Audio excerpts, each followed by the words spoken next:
Bonjour à toutes et à tous et bienvenue dans cette petite vidéo de présentation de notre prochain congrès FAP qui aura lieu du 27 au 30 octobre au Palais des Congrès du Futuroscope.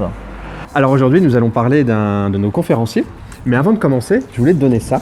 C'est un petit cadeau que je t'ai préparé. En fait c'est le spectacle de Bertrand Lotte. Tu sais, quand on est allé le voir, je l'ai un petit peu filmé et comme ça c'est pour toi. T'es pas sérieux, tu sais que t'as pas le droit de faire ça, que son spectacle, sa mise en scène, c'est une propriété privée, enfin, c'est protégé, hein, que t'as pas le droit et t'as encore moins le droit de le diffuser. Je te le rends, j'en ferai rien du tout en fait, ça m'intéresse pas, enfin pas comme ça. Mais c'est quoi le problème? Ça fait de mal à personne? C'est pas parce que tu vois pas de problème qu'il y en a pas en fait.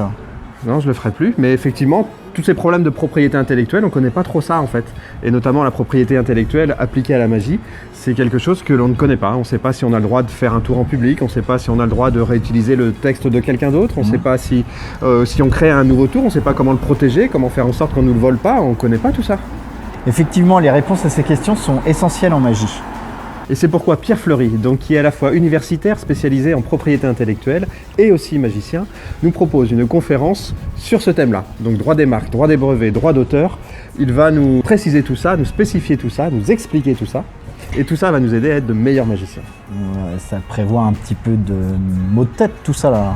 Non, alors pas du tout, parce que d'une part Pierre est très pédagogique, il va illustrer son propos de nombreux exemples très concrets sur le domaine de la magie, et puis tout ça, à savoir un petit peu ce qu'on a le droit de faire, savoir comment certains ont volé la propriété intellectuelle d'autres, etc. Il y a plein d'aventures presque rocambolesques, on se croirait presque dans un roman d'espionnage, tu vois, ou un roman policier.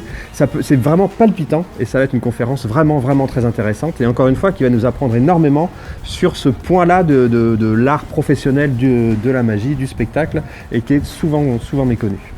Maintenant, laissons Pierre présenter sa conférence plus en détail. Bonjour à tous les futurs participants du congrès FFAP 2022. Dans un congrès, il y a des concours, il y a des galas, il y a de belles rencontres, mais aussi des conférences.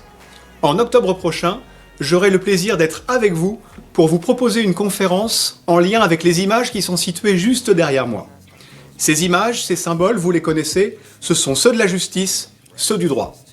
En octobre prochain, nous parlerons ensemble de la protection de la magie par le droit de la propriété intellectuelle. Nous aborderons la question de la protection de l'effet magique, la protection du numéro ou encore la protection des machines de magie. On parlera aussi des conditions requises pour pouvoir présenter un numéro en public de manière professionnelle ou non professionnelle et beaucoup d'autres questions encore. Alors rendez-vous du 27 au 30 octobre 2022 à Poitiers. Merci Pierre, en effet, le sujet paraît intéressant et palpitant. Pensez, venez vous inscrire pour le prochain congrès FAP qui aura lieu à la fin du mois d'octobre. Merci et à bientôt pour une prochaine vidéo. Ciao. Ciao.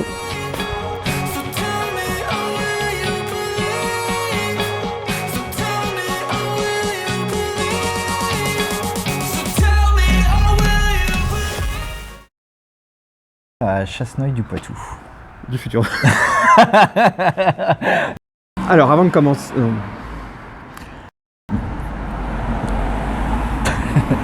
Pierre Fleury, qui est université en droit intellectuel. Universitaire, il n'est pas universitaire.